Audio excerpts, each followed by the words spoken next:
I'm back with a video about sewing tools.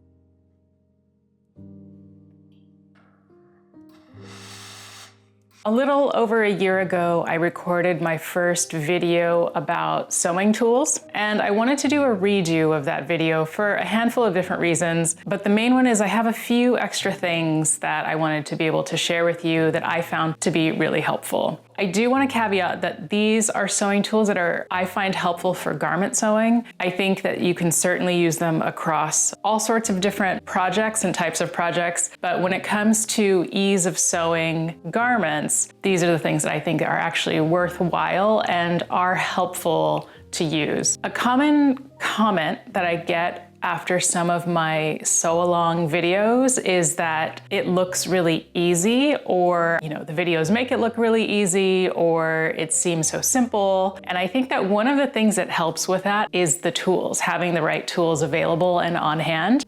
It's important to have the right tools, but I don't think you need all the tools. You'll want to have the tools that are specific and helpful for the type of project that you're working on. I primarily sew clothes or garment sewing, so all of my tools, or a majority of my tools, are oriented around making clothing. So I'm gonna share some tools with you that I find really helpful. You will also likely have seen all of these in my sew along videos, so you'll recognize some of these tools, but it gives me a chance to talk a little bit more about them and why I think they're useful and how they're helpful. We're gonna start with cutting, or kind of the cutting table sort of tools, starting with the classic dressmaker shears and also a rotary cutter. So I do have dressmaker shears on hand. These happen to be by Kai scissors. They are relatively lightweight and really nice and slick to use. I have an older pair of Gingher dressmaker shears, which I haven't had sharpened, and you can certainly sharpen your cutting tools, but they're heavy. So it's okay if you find that you have dressmaker shears. If you're not necessarily comfortable with the shears that you have, it might be worth experimenting, and I'll share a link of what model I have for this. A majority of the time when I'm cutting out patterns, I'm using a rotary cutter, but I'm a lefty, and this is one of the first rotary cutters that I've felt successful with, being able to use it with my left hand as well as my right hand. It does not require switching the blade back and forth. There's just something about it where I think it's kind of a chunkier handle. For those of us who are a little bit more ambidextrous when it comes to cutting, this works really great. And this is by LDH. If I lost this, I would purchase the exact same thing. It's that great. The other thing that I use at my cutting table when pattern cutting is a pattern notcher that helps make those notches a little bit more visible in a pattern. So when I cut out the paper pattern, I will then go in and put the notches in with this tool, because then when I put the paper over my fabric, I can see a little bit better the fabric peeking through of a cut out notch than when it's a snipped notch. I'm less likely to miss notches or forget to clip my notches in the fabric if I've used this on the pattern pieces. Clips and pins are also really important to have on hand at the pattern cutting table. I use a mix. I had a recent comment about using pins versus clips. I will use clips as far as the clip will reach on the pattern. So the clip only goes this far, where sometimes you need to pin in a little bit more. So say around a collar facing or something that's more internal where only a pin will reach. So I definitely have both at my cutting table, and I try to keep a magnetic cushion for the pins to catch them. In my household, there's little small beings and I don't want to drop any pins. So a magnetic pin pal tends to help me with that and avoid having pins on the floor. And then I just keep kind of like a catch-all for clips, whether it's at my sewing machine, at the cutting table, or at the ironing board. So I've got this giant bowl of clips and I use them all the time. I find that they're just a lot faster and they work well for garment sewing. Pattern weights are another thing that I keep at my cutting table. Pattern weights can be anything. I use anything from these I believe these are washers from a hardware store and they're wrapped in ribbon. It's anything along these lines, anything weighted, anything that you know will keep your fabrics clean, that you're not kind of tracking any dust or dirt or rust onto. The other tools that I keep at my cutting table are different types of chalk or marking tools. These all happen to be Clover. I have a preference for Clover. Anything I think is worth a try. This happens to be kind of a classic triangle chalk. This is a water-soluble chalk pencil. And this is a chalk marker. So it has a kind of a perforated dial on the inside. They each have their own ideal application, so you can experiment and decide what works best for you. The good news is that they do wash out, but if you have something that is not washable or that you're not often going to be washing, test it out or use it sparingly to make sure that it's not going to be in your fabric forever. I found that in my last project, I made a wool coat and I was just kind of happy-go-lucky using this guy because it's really kind of satisfying to use. But this particular chalk, it didn't come out very well from the right side of a wool fabric, whereas this came out much more easily. So again, you can test them out, you can try them out. There are times where you don't want your marking tool to brush out too easily, in which case you might just want to get accustomed to having a little bit of a variety, a few different options to try, and also you'll get accustomed to what works best for your particular project. So this one is a little bit more specialized. I sometimes get questions about how I get patterns to fit or how I handle sizing, or if I haven't had anyone ask if I do any grading, and I'll talk about that in a future video. In this particular instance, for the purposes of sharing tools, I do sometimes take the standard pattern size of a pattern and I do sometimes grade between sizes. And I use these curve rulers. I purchased this, I believe, as a set, and I keep them at my cutting table because I do use them. If not for grading, I'll use sometimes the straight edge. But when I do grade between pattern sizes, I will, again, I'll have to demo this in another video, but depending on the shape of a pattern line, I will, mark between sizes, say between the 12 and the 14, and I will kind of adjust either of these rulers on that line and try to find the closest shape. And then I will use that to redraw that new line before I cut out the paper pattern piece. The idea, at least for me, I'm not a professional by any means, and I know that there's probably more proper and correct ways of using these. For my at-home clothing making purposes, these are helpful for me in grading sizes and getting as good a shape of line that the original pattern calls for. I hope that makes sense. I really do. And I'll talk about that more in a future video.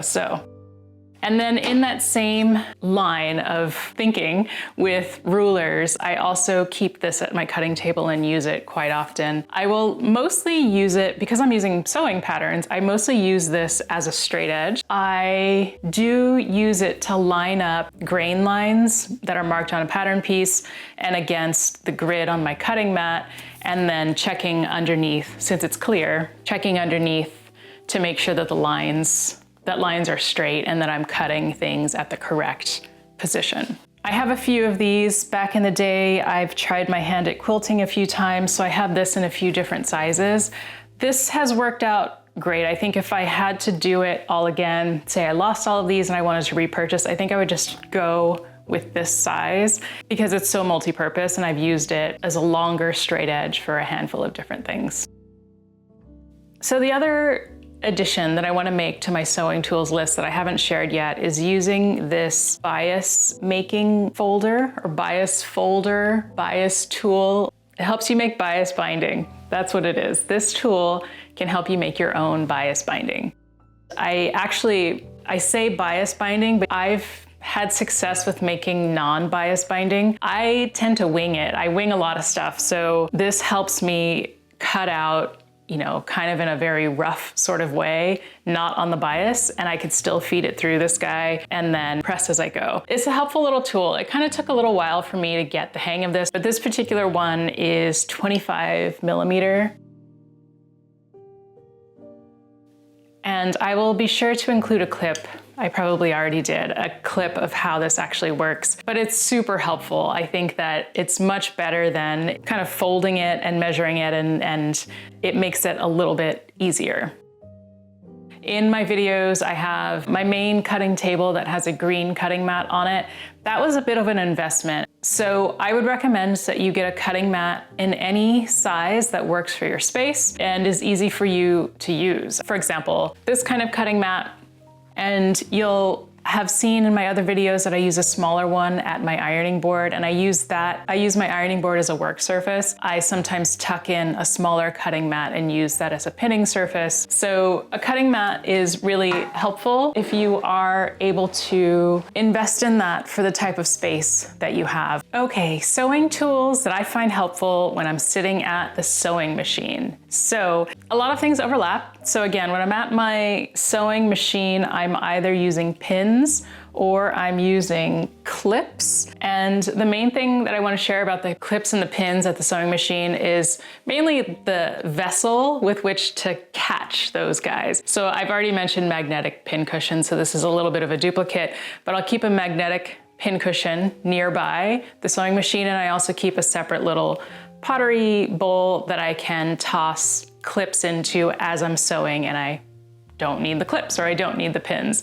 So keeping those on hand is really helpful. The other thing that I use at the sewing table, and I've had comments about this, so I just want to clarify. When I'm making a video and I'm sewing something for a sew along, I use this really big light for the video, for the sake of the video, which also happens to illuminate the sewing machine area really well. But I also have a task light. So that's my recommendation, is I use a task light to illuminate the area. It's all gonna get really bright here for a second. Having a task light at your sewing machine, it's very helpful, particularly if you're using dark fabrics, like a dark thread on a dark fabric.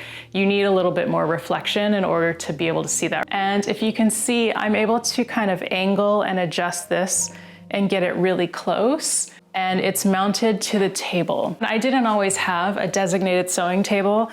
You can always get a lightweight portable task light. This one happens to be USB rechargeable. This particular one happens to have 3 different light tones, but you can angle this right into your sewing space. I sometimes use this with my serger because when I'm serging, I'm often off in a different corner of the room and it's darker. It just doesn't have as much light available. So you can always pick up kind of a portable, rechargeable light if your sewing space is more compact or if you're kind of unpacking and packing your sewing space.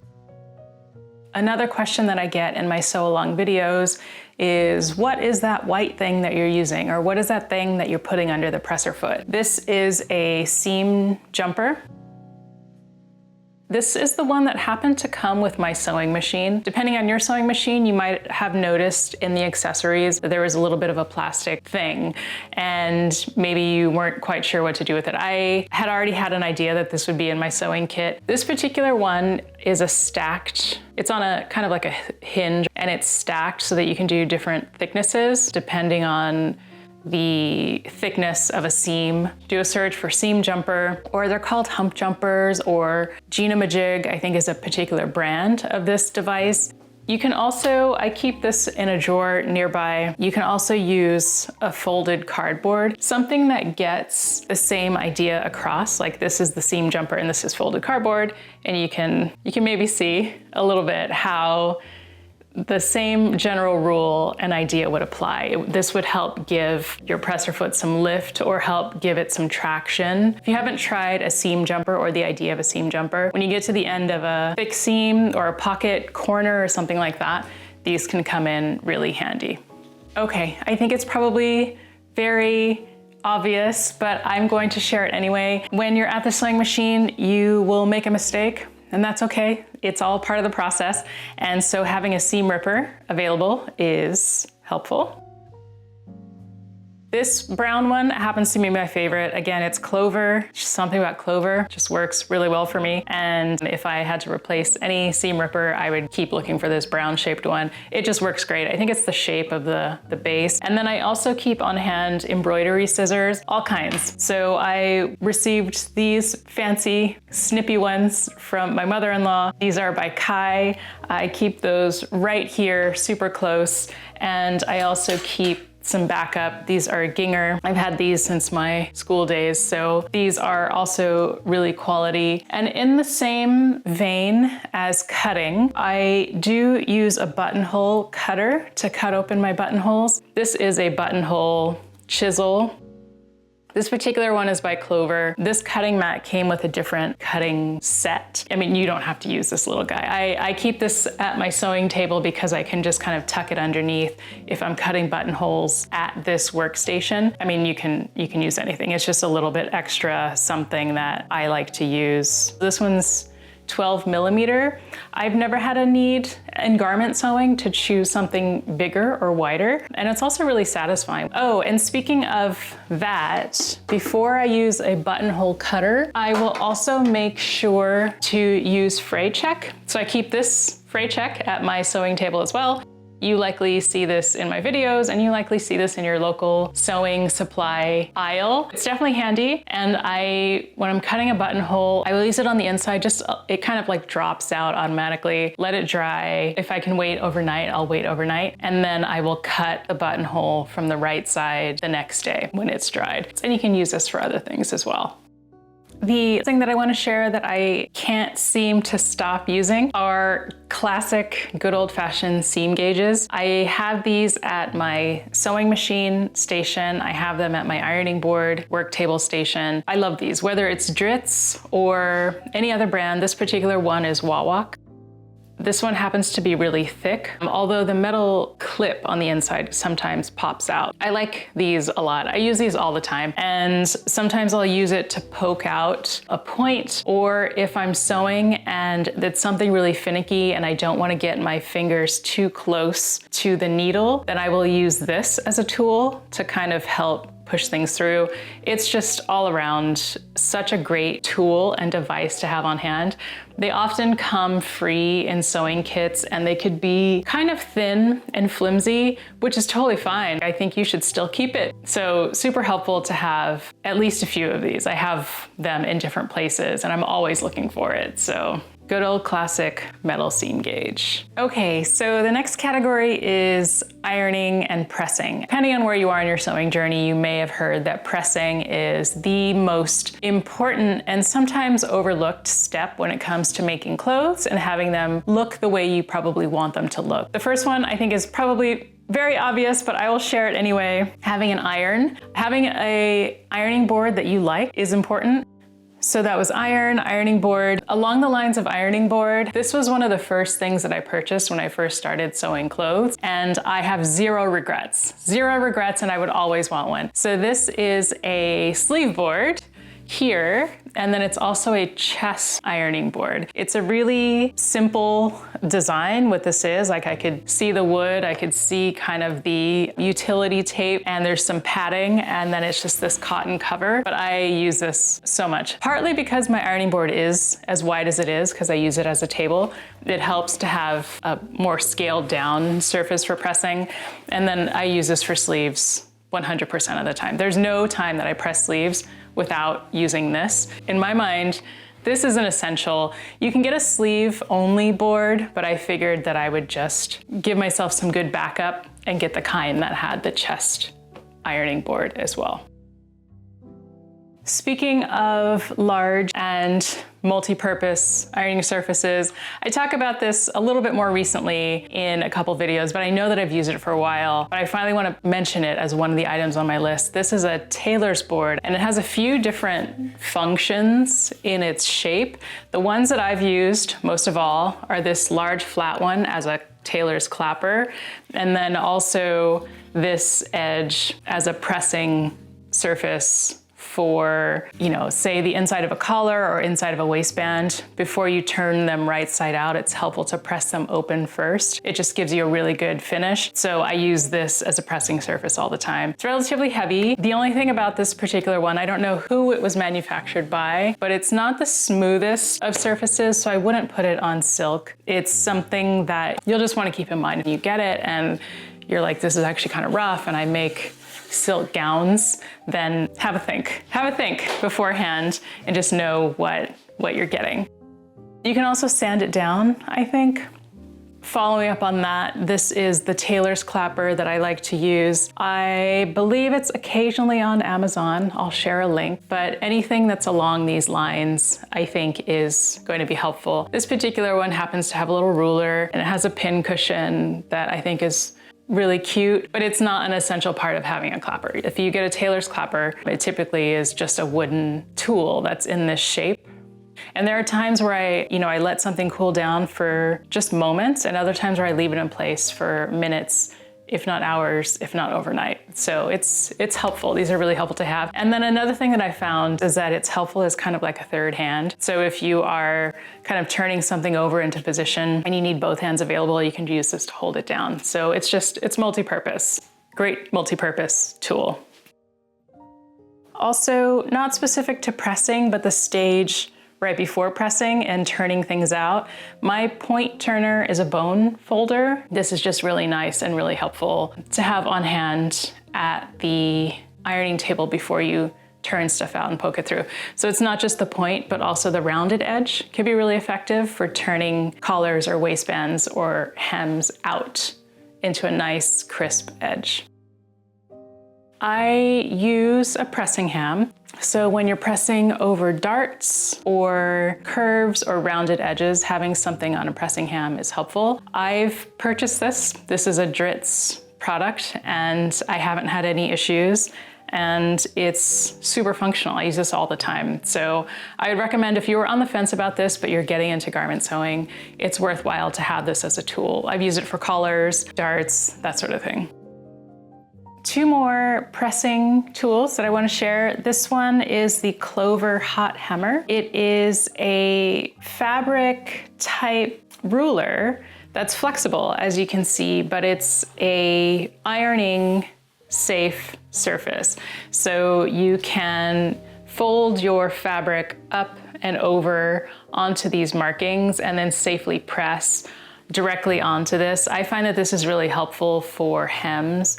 If I'm hemming and I want to make sure that things don't kind of start either getting narrow as I go or wider as I go, it helps to keep using this and to just make note of where my fabric is measuring on this tool. The other thing that I really like about this is that it, in addition to being iron safe, it's also non-slip as a result. So sometimes you're measuring something and you're holding it in place while you go do something else. And this is a little bit grippy because it's sort of like fabric on fabric. So it helps eliminate or reduce the risk that your ruler will slip while you are measuring. Slip kind of unknowingly. So this is helpful. I use it in all kinds of applications. If not measuring, if not pressing, then I use it as a straight edge. So really like this. So the other thing that you will see me using a lot in videos are press cloths. If I do anything with interfacing, I am always using a press cloth. If I have any preference, I like to use thin cotton. A while back, I purchased this muslin from Mood, and I don't tend to make muslins or toiles, which means I have a lot of this type of fabric, and I use them as press cloths. I will cut out a large piece, I will serge the edges and use those as press cloths. So this is the fabric. If you've seen me use a off-white colored press cloth, this is the actual fabric that it is that I've cut and serged into shape. There's one last thing, and I'm not sure what category this would fall into. I'm guessing the pressing ironing table station because where you turn things right side out. I use this in my videos a lot. This is the loop turner and it's by Dritz. This is the package. It's obviously been opened. But this loop turner, I rely on this a lot. If there's anything that needs to be, it's tube shaped, you sew it wrong side out into a tube and you need to turn it right side out. This is my go-to tool when it's time to turn something right side out. It has a ring. As long as you hold on to it, your fabric's not gonna push off the other end. It also has a little bit of a hook, which can help. It's not foolproof when you hook it into one side and then pull it through. There is a little bit of finessing that you have to do, and the more narrow that tube is, the harder it is to turn things right side out. But this really does help, and I saved the packaging because I don't want this to get bent, so I do store it back in this package. But it also has a little bit of an illustration that shows you how it works. Turning things right side out, particularly tubes, can be frustrating, and it takes patience and it takes time. So you're not alone if you ever find yourself kind of struggling over turning things right side out. Even with using a tool, it could still be a challenge. I recommend this because it can help eliminate, 75% of the frustration of turning a narrow tube right side out. There are other tips too, like leaving a long thread on one end and then having that be what you pull through. Anything works, as well as this. Loop turner, super helpful, and also something that you see me using in videos, so I just wanted to be able to talk about that a little bit more. I think that's everything that I've used in my videos that you might have questions about or wanted a little more information. I'm just having a quick look to see if there's anything else. I think lighting is important. I think having the right kind of thread is important. If I can just add anything, I will say that when I purchase thread for my sewing projects, I default look for Gutermann thread. I'm able to find this at my local Joann, so anytime I have a particular fabric color or something like that, it's easy for me to color match and get what I need. I've had some unlucky instances with thread where they just generate a lot of lint, and you can see it. You can see it all over the machine, and I can only imagine over time what that will do to the inside of your machine. But sticking to something that you know does not generate a lot of lint can be really helpful. Those are all the tools that I use for all my garments. I hope that was helpful, and I hope it kind of filled in some gaps that you might have been curious about after watching my sew along videos. If you have any questions, feel free to ask, and I will do my best to answer. Yeah, thank you for watching, and I look forward to seeing you again soon.